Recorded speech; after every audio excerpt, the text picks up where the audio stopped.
السلام علیکم جی، پروگرام دیکھ رہے ہیں آپ سیاست اور پاکستان، اور میں ہوں فیصل رحمان. ناظرین، آج کے پروگرام میں بھی گفتگو کریں گے ہم موجودہ سیاسی صورتحال کے حوالے سے. میں بتاتا چلوں کہ ہمارے دو گیسٹ ہمیں تھوڑی دیر میں جوائن کریں گے، کیونکہ پرائم منسٹر کا خطاب چل رہا تھا آج قومی اسمبلی میں، اور ہمارے دو ایم این ایز آسما ارباب جہانگیر جو کہ پاکستان پیپلز پارٹی سے ہیں، وہ بھی ہمیں تھوڑی دیر میں جوائن کریں گی، اور کامران خان جو کہ ایم این اے ہیں وزیرستان سے، وہ بھی ہمیں تھوڑی دیر میں جوائن کریں گے. لیکن فلم کے پروگرام لائیو ہے جی.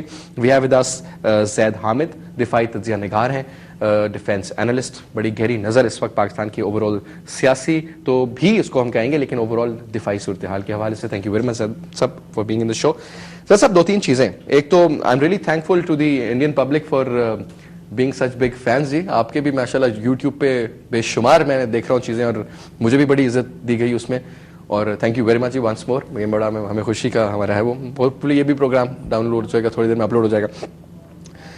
دو تین چیزیں جو کیونکہ لاسٹ پروگرام ہمارا جمعے کو ہوا، اور اس کے بعد پھر کچھ 3-4 دن کی ڈیولپمنٹس. ایک، 2 بھارتی طیارے جو کہ فلی لوڈڈ تھے got in side the Pakistani territory 4 kilometre, Kashmir میں بھی اور لاہور کے مین سیکٹر میں بھی. اور پھر یہ کہا گیا جی یہ تکنیکی کوئی غلطی تھی اور ان کو واپس لے گئے، جبکہ when our planes took off so they made sure کہ ان کو واپس بھیج دیا جائے.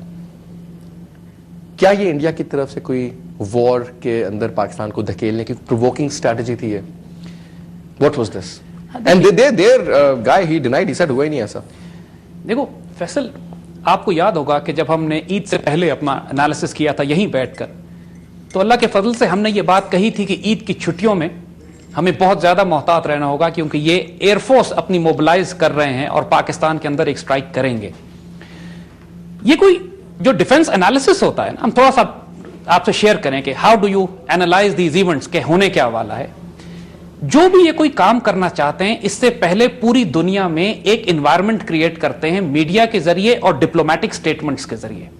آپ اگر ان کی ڈپلومیٹک سٹیٹمنٹس کو اور ان کے میڈیا کے آرٹیکلز کو اینالائز کر لیں تو آپ کو اندازہ ہو جاتا ہے کہ آئندہ یہ کیا کرنے جا رہے ہیں، اور اسی کا نام انالیسس ہے. اوباما نے 2 ہفتے پہلے تقریباً انڈیا کو لائسنس دے دیا تھا یہ کہہ کر کہ انڈیا کو بھی حق ہے پاکستان کے اندر پریمپٹیو سٹرائکس کرنے کا، اور that was a sign which made it very clear. Was it a green signal for India? Green signal. Americans نے green signal دے دیا پوری دنیا کے سامنے انڈینز کو کہ اگر انڈینز کو پاکستان سے کوئی تھریٹ محسوس ہوتا ہے تو یہ پاکستان کی حدود میں جا کے حملے کر سکتے ہیں. پھر یہ ممبئی کا ڈرامہ، ان کا سیکوینس دیکھیے کیا تھا انڈینز کا.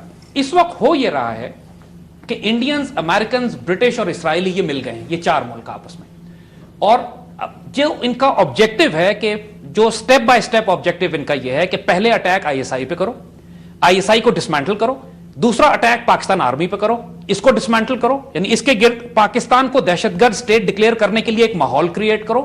یہ جماعت الدعوہ کو دہشت گرد ڈکلیئر کرنا is one step towards that bigger goal. ایک ایک کر کے یہ آ رہے ہیں. پہلے انہوں نے اس کے لیے ممبئی کا ڈرامہ کیا، جس سے ان کو ملٹیپل فائدے حاصل ہوئے کہ جو ان کی اپنی دہشت گرد تنظیمیں تھیں، ان کا اپنا کرنل پروہیت اور سمجھوتا ایکسپریس انویسٹیگیشن تھی، اس سے توجہ دنیا کی ہٹ گئی.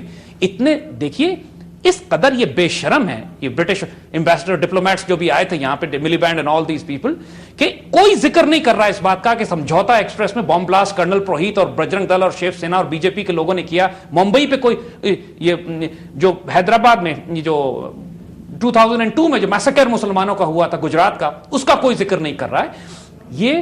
اور پاکستان میں جو اتنی بڑی سوسائڈ ٹیررزم کیمپین ہوتی رہی ہے اس کا ذکر نہیں کرتے ہیں. میریٹ پہ بلاسٹ ہوا ہے اس کا ذکر نہیں کرتے ہیں. ممبئی میں اپنا کیا ہوا ایک ڈرامہ، اور پوری دنیا پہنچ جاتی ہے ان کے ساتھ مدد کرنے کے لیے. اور ان کا رویہ دیکھیے اسلام آباد میں آنے کے بعد کس طرح توہین آمیز طریقے سے ہمارے حکمرانوں سے بات کرتے ہیں، اور ہمارے حکمران سن بھی لیتے ہیں وہ ساری بات. ناؤ یہ ایک ڈپلومیٹک پریشر یہ پچھلے تقریباً 3-4 ہفتے سے ممبئی سے پہلے سے بلڈ کر رہے تھے. پھر ممبئی کا ڈرامہ ہوتا، اس کے بعد امیڈیٹلی ان کا آبجیکٹو یہ ہو گیا کہ ہم پاکستان میں جماعت الدعوہ اور ISI کو بلیم کریں گے. That pressure was done. Already green signal in کو اوباما دے چکا تھا. یہ بھاگے ہوئے گئے UN سیکورٹی کاؤنسل میں، اور UN سیکورٹی کاؤنسل میں ایک بجلی کی تیزی کے ساتھ انہوں نے وہ سینکشنز پاکستان کے خلاف، جماعت الدعوہ کے خلاف اپروو کر لیے، اور حکومت نے بھی اس سے زیادہ پھرتی دکھائی ان کو بین کر کے ان کو پابند کرنے میں. جب ڈیفنس منسٹر کہتے تھے کہ پاکستان کو ٹیررسٹ کنٹری ڈکلیئر کر دیتے اگر ایسا نہ کرتے تو. آپ پہلی بات تو یہ کہ یہ پاکستان کے خلاف ریزولوشن پاس کیسی ہوئی، اس کا بھی تو کوئی جواب دے. 3 دفعہ پہلے انڈیا جا چکا ہے UN سیکورٹی کاؤنسل میں، ہر دفعہ چین اس کو ویٹو کیا کرتا تھا. اب سوال یہ ہے کہ چین نے ویٹو کیوں نہیں کیا؟ یہ باتیں بڑی بعد میں کھلیں گی، بلکہ ابھی بھی ظاہر ہو گئی ہیں. برٹش میڈیا نے لکھ دیا ان باتوں کو کہ انہوں نے چین سے ریکویسٹ ہی نہیں کی، بلکہ لابی کی امریکہ میں اور ان میں کہ ان کو تنظیموں کو دہشت گرد ڈکلیئر کر دیا جائے، کیونکہ اس کے نتیجے میں ISI کو کنٹرول کرنا ان کے لیے آسان ہو جاتا ہے. اور اگر چین سے کہہ دیتے، چین نے صرف ویٹو کرنا ہے، اور جو ملک ویٹو کرتا ہے اس کو کوئی جواب دہی نہیں ہوتی، وہ اپنی مرضی ہوتی ہے اس کی. اگر ہم بہت سخت لفظ استعمال کریں تو UN سیکورٹی کونسل میں بدماشی ہے ان لوگوں کی، جو ویٹو کر دے سو کر دے، کوئی پوچھ نہیں سکتا اس کو. چین نے پہلے 3 دفعہ جب ویٹو کیا ہے تو اب کیوں نہیں کیا؟ اتنا بڑا ڈپلومیٹک بلنڈر فیلئر کس کی ذمہ داری سے ہوا ہے؟ Whose responsible? اس کے اوپر تو گردنیں رول ہونی چاہیے.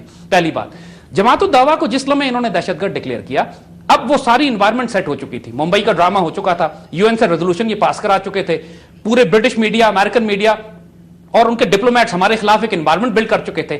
اب انڈین میڈیا وہ بھی اپنے قوم کو راضی کر چکا تھا کہ پاکستان چونکہ دہشت گرد ملک ہے، لہٰذا اب اس کے خلاف فضائی کارروائی ہونی چاہیے. اب یہاں پہ دیکھیے اگلا سٹیپ آتا ہے جو ایگریسو ان کی ملٹری ڈپلومیسی ہے. انہوں نے 2 طیارے بھیجے، غلطی سے نہیں آئے تھے، 2 طیارے لوڈڈ ود ویپنز اینڈ بامبز 2 مختلف سیکٹرز میں.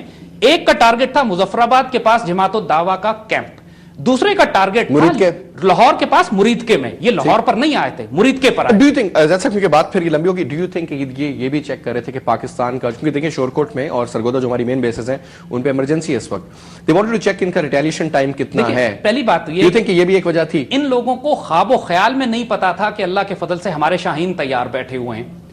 دیکھیے اگر آپ جیوگرافی دیکھیں پاکستان کی تو لاہور سے مرید کے بومب کر کے واپس جانا میں flying time for fighter aircraft 5 minute نہیں لگتے ہیں. 5 منٹ بھی کم. اور دنیا کی کسی ایئر فورس کے لیے پاسبل ہی نہیں ہے کہ اگر آپ باہر سے آئیں 5 منٹ کے اندر بالکل بارڈر کے ساتھ بومب کریں اور واپس چلے جائیں اور ایئر فورس وہاں پہ آپ کو روک سکے. یہ تو کوئی غیر معمولی معجزہ تھا اور غیر معمولی طور پر ہم تیار تھے. اللہ کی طرف سے وہ جو وارننگز پہلے جا چکی تھی 4 کلومیٹر اندر ہے اس کو ادھر انگیج کر کے انہوں نے بھگا دیا. اور انہوں نے Indians were flabbergasted, they were shocked and surprised. ان کے خواب و خیال میں نہیں تھا کہ ہم ابھی پاکستان میں 4 کلومیٹر داخل ہوئے ہیں اور سامنے ہمارے F-16 ان کا انتظار کر رہے تھے.